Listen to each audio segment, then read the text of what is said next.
आपके दयारे मोहब्बत में हाजिर हुआ हूं। हम आतिशे सोजा में भी हक बात कहेंगे, हम आतिशे सोजा में भी हक बात कहेंगे, कुंदन की तरह दहर में ताबिंदा रहेंगे। तारीख बताती है कि हर दौरे सितम में हम जिंदा थे, हम जिंदा हैं, हम जिंदा रहेंगे। बानिहाल वालों, पहली बार आपके बीच आया हूं, 10 मिनट आपसे गुफ्तगू करूंगा।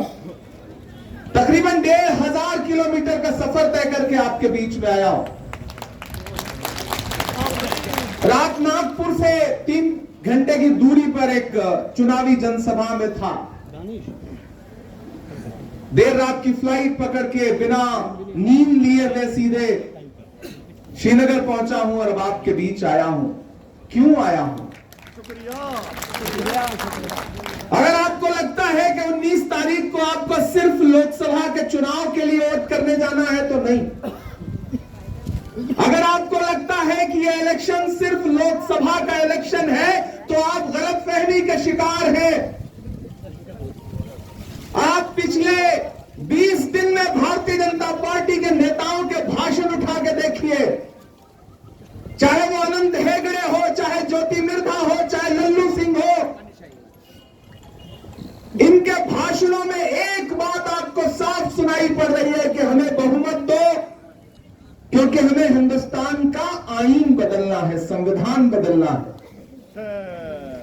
वो संविधान जिसे डॉक्टर बाबा साहब अंबेडकर ने अपने सपनों से लिखा, जिस आईन में महात्मा गांधी के उसूल रखे हुए हैं, पंडित जवाहरलाल नेहरू की कौमी एकजहती और उनकी विरासत रखी हुई है, जिस आईन में मौलाना आजाद के ख्वाबों की ताबीर दिखाई पड़ती है, उस आईन को बदलना चाहती है भारतीय जनता पार्टी। इसलिए इलेक्शन बहुत अहम है। माइक का वॉल्यूम थोड़ा बढ़ा दे। मैं चाहता हूं कि जो मैं बोलूं वो आवाज़ बुलंद बोलूं ताकि दिल्ली तक सुनाई पड़े। मैं इसलिए जिंदा हूं कि मैं बोल रहा हूं, मैं इसलिए जिंदा हूं कि मैं बोल रहा हूं। दुनिया किसी गूंगे की कहानी नहीं लिखती। मेरे भाई, मेरी उम्र महज 36 साल है। हिंदुस्तान की सबसे बड़ी पार्लियामेंट में बैठता हूं। उम्र भले ही कम है लेकिन इन आंखों ने न जाने कितने मंजर देखे हैं। उत्तर प्रदेश से आया हूं तो आपसे जो बातें करूंगा वो बड़ी खरी खरी करूंगा। ये रास्ते इस बात के गवाह हैं कि हाईवे इस बात का गवाह है कि जब पूरे हिंदुस्तान में किस सड़क पर कौन लिंच कर दिया जाएगा, किस सड़क पर कौन सी पुलिस किस स्टेट में किसे कपड़ा देख करके उसका पहनावा देख करके उठा लेगी। जब यह मंजर पूरे हिंदुस्तान में आम हुआ तो एक शख्स निकला, कन्याकुमारी से कश्मीर तक के लिए एक नारा लगाता हुआ कि नफरत छोड़ो भारत जोड़ो। मैं गवाह हूं उस लम्हे का जब 7 सितंबर 2022 को कन्याकुमारी के समंदर के साहिल पे खड़ा होकर के एक शख्स कह रहा था कि मैं 4000 किलोमीटर पैदल चलूंगा और नारा लगाऊंगा कि नफरत के बाजार में मोहब्बत की दुकान खोलनी है। अपने पैर के छालों की परवाह किए बगैर मैं उस शख्स के कांधे से कांधा मिला करके चल रहा था। वह शख्स आपके बीच में भी आया इन्हीं रास्तों पर चलते हुए जिसका नाम राहुल गांधी है। मैं जब राहुल गांधी के साथ चलता था तो लोग मुझसे कहते थे कि इमरान साहब आप तो शायर हैं, ये जो भारत जोड़ो यात्रा चल रही है, राहुल गांधी चल रहे हैं, आप क्या कहेंगे इसे देखकर। तब मैं एक शेर पढ़ देता था कि जो हर जालिम से टकराएगी वो आंधी बनाऊंगा, जो हर जालिम से टकराएगी वो आंधी बनाऊंगा, नए अंग्रेज आए हैं नया गांधी बनाऊंगा। मैं चलता रहा उस शख्स के साथ और हमने वो मंजर भी देखा मेरे भाई कि नरेंद्र मोदी कहते थे कि राहुल गांधी तो शहजादा है, राजकुमार है। अमित शाह कहते थे कि राहुल गांधी शहजादा है। मैं तो नरेंद्र मोदी और अमित शाह से कहना चाहता हूं कि जिसे आप शहजादा कहते थे वो एक टी शर्ट और एक ट्राउजर में हिंदुस्तान की सड़कों पर 4000 किलोमीटर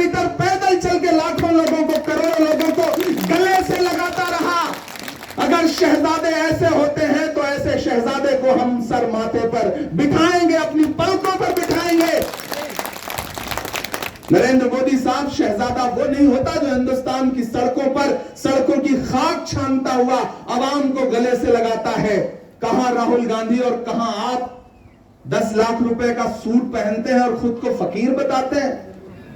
10 लाख रुपए का सूट, मोबाडो का चश्मा, मोबाडो की घड़ी और 8,500 करोड़ का जहाज, कभी इस मुल्क में, कभी उस मुल्क में, कभी उस मुल्क में, और आप खुद को फकीर बताते हैं।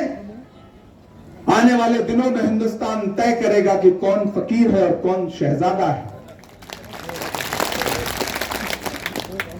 मेरे भाई, मैं बहुत दूर से आया हूं।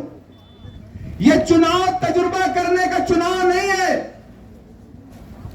अगर आपको लगता है कि कोई बाल्टी पकड़ के आएगा और कहेगा कि इसमें 2 रुपए डाल दो, तो नहीं। यह चुनाव एक्सपेरिमेंट करने का चुनाव नहीं है। यह हिंदुस्तान की जमहूरियत को बचाने का चुनाव है, आईन को बचाने का चुनाव है। अगर आपने खुद को तकसीम कर दिया तो मंसूबे बहुत खतरनाक हैं दिल्ली की गद्दी पर बैठे हुए लोगों के। मैं उनके साथ पार्लियामेंट में बैठता हूं, मैंने देखा है ये जो आपके बीच में आकर के आजकल टहल रहे हैं, वो परिंदा जिसे परवाज से फुर्सत ही न थी, आज तन्हा है तो दीवार पे आ बैठा है। फुर्सत ही नहीं थी। जिन्होंने दिल्ली में अपना बंगला बचाने के लिए आपके ख्वाबों के घरौंदों का सौदा कर लिया, वो आपके बीच में आकर के कह रहे हैं कि हमें वोट दो। मकसद समझो, मकसद समझो, मकसद समझो। भाजपा जानती है कि इस इलेक्शन को अकेले नहीं जीत सकती, इसलिए उसने अपने दोस्तों को मैदान में उतार दिया है। हर घड़ी चश्मे खरीदार में रहने के लिए कुछ हुनर चाहिए, बाजार में रहने के लिए। हमने देखा है जो मर्दों की तरह रहते थे, मस्खरे बन गए दरबार में रहने के लिए। हमने देखा है। मैं इसलिए आपसे कहना चाहता हूं कि इलेक्शन तजुर्बा करने का इलेक्शन नहीं है, एक्सपेरिमेंट करने का इलेक्शन नहीं है। मैं जानता हूं आप छोटी छोटी चीजों से परेशान हैं।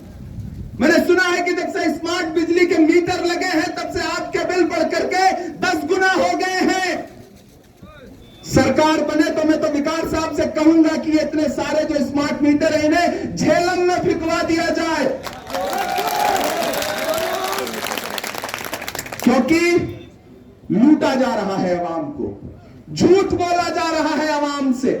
आपसे कहा गया था 2014 में कि बहुत हुई महंगाई की मार, अब की बार मोदी सरकार। ये नारा याद है?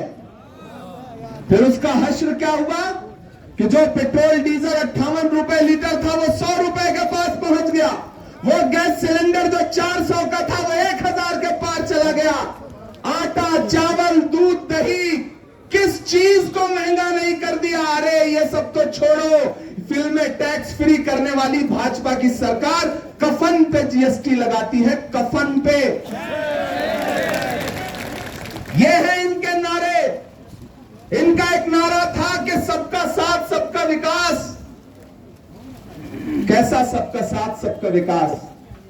नरेंद्र मोदी जी, आपके नारे झूठे हैं, आपके दावे खोखले हैं।